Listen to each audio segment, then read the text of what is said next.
Now, one other example of fake news that happened yesterday, one of my tech blogs is a blog called Gizmodo, and they used to be part of the Gawker empire. I don't know who owns them now, but they're a tech-oriented blog, but they do have people that delve into politics, like all the tech blogs do, by the way. And I noticed reading, as I do every day in my tech blogs, that this Gizmodo site had a headline the other day that said this: Trump is letting go the people in charge of maintaining our nuclear arsenal. Now, keep in mind that these people, oh, by the way, for you millennials out there, we did an interview for the upcoming issue of the Limbaugh letter yesterday with Tommy Lahren. And is she a spitfire?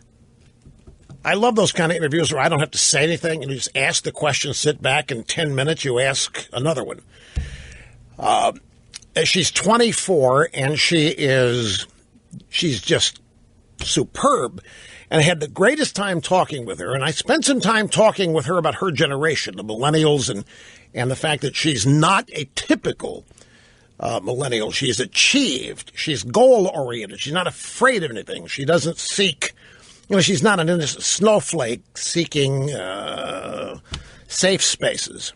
I mean, she's got her blog appearances and her YouTube and Facebook appearances. She's an internet star. And I was talking to her about these tech blogs, and it's interesting, folks. I cannot emphasize this enough.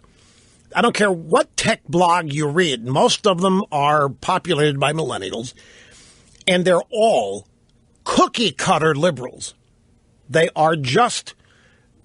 like mass-produced by education and culture liberals.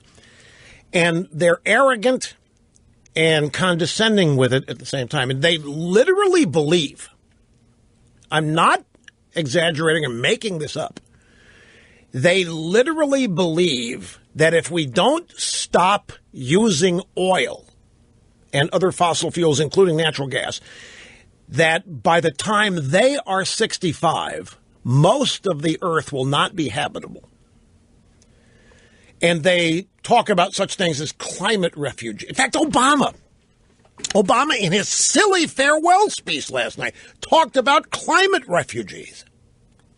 Do you know what a climate refugee is? Well, it's somebody who has to leave where they live because temperatures have gotten so hot that if they don't leave, they will broil. Or else they live someplace where the sea level rise has destroyed their island and their home is now underwater. And so climate refugees. And Obama extended the American hand of friendship to climate refugees. He told everybody that we need to be especially accommodating, not just of religious refugees, but climate refugees. And there aren't any. It's entirely manufactured. But these tech blogs literally believe, and so they quite literally are living lives where they are scared to death. I'm not exaggerating to make a point or otherwise. I'm trying to be as accurate as I can in telling you who these people are. To go along with that, they universally think that Donald Trump is the biggest idiot and poses the greatest threat to technology, to success, to business, to freedom, to equality. Now, why would they think this? Well, they don't think it. They have been programmed to believe it. And it's amazing. These are tech people that you would associate intelligence with and innovation and creativity, and yet they're sponges. They're literally mind-numb robots. But the fear, the daily fear that accompanies every waking moment, in many ways defines these people and their outlook. So I'm reading this Gizmodo site the other day, and I see this headline: Trump is letting go the people in charge of maintaining our nuclear arsenal.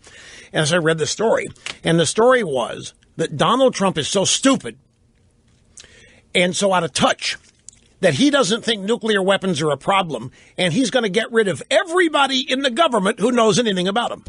Everybody involved in maintaining our nuclear arsenal. And to them, that means making sure they never get launched and never go off, never fire. Trump's getting rid of everybody who knows anything about nukes. because Trump is a mean, bad guy. And they run this story, and they don't question the source. It turns out to be fake news. It turns out that there's nothing to the story. Gizmodo runs the story about how the awful and evil Trump transition team is firing people who run the National Security Administration. And they start worrying and fretting and how are we going to stop Trump. And then later on, they run the same headline with one word added to it. And that one word is updated. And then they run a correction. And they say another official speaking on background to Gizmodo has disputed the report as inaccurate while confirming that there have been no discussions between Trump's team and anybody at the nuclear arsenal about anything.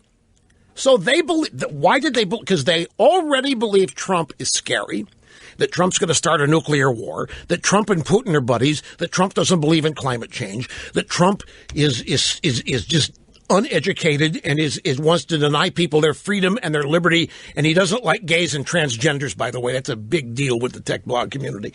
And so here comes a story saying that Trump's firing everybody who knows anything about nuclear weapons, and they believed it.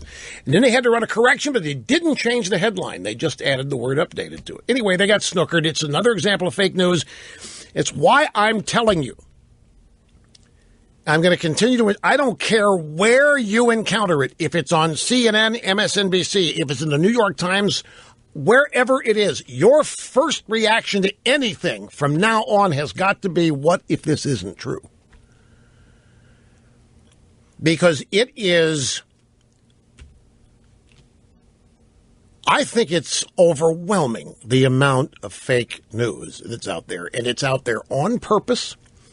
And it's out there as part of the leftist agenda to destroy Trump, to destroy the Trump presidency, to render it ineffective before it gets going. It's breathtaking. And as we've learned from BuzzFeed and CNN, they don't have any qualms at all about publishing fake news. And they make excuses for doing it. And it's a variation of, well, there might not be any evidence, but the seriousness of the charge dictates that we tell you about this. And even journalism professors at the top schools are acknowledging, yeah, this is okay with us. I think they're destroying themselves. I think the media is literally destroying themselves. And you talk about people out of touch with the people who make this country work. They have. In fact, CNN and BuzzFeed, they have no idea that they contributed to Trump winning just by virtue of behaving the way they do. People are fed up with it. I'll give you a little inside baseball. When that NBC tape came out, Billy Bush and Trump, I'm just going to tell you, I made a phone call. And I said, the American people are tired of this, and if this is played the right way, you can turn this into an advantage. Because I was fed up with it. I was fed up. It was predictable as the sun coming up they were going to have something like this. And my instincts are that you and half the American people, if not more, are fed up with stuff like that having an impact on elections instead of issues, especially now when the issues of this administration are contributing to the destruction of this country. And whether or not there's a tape of Trump when he taped some show access, it's irrelevant to people.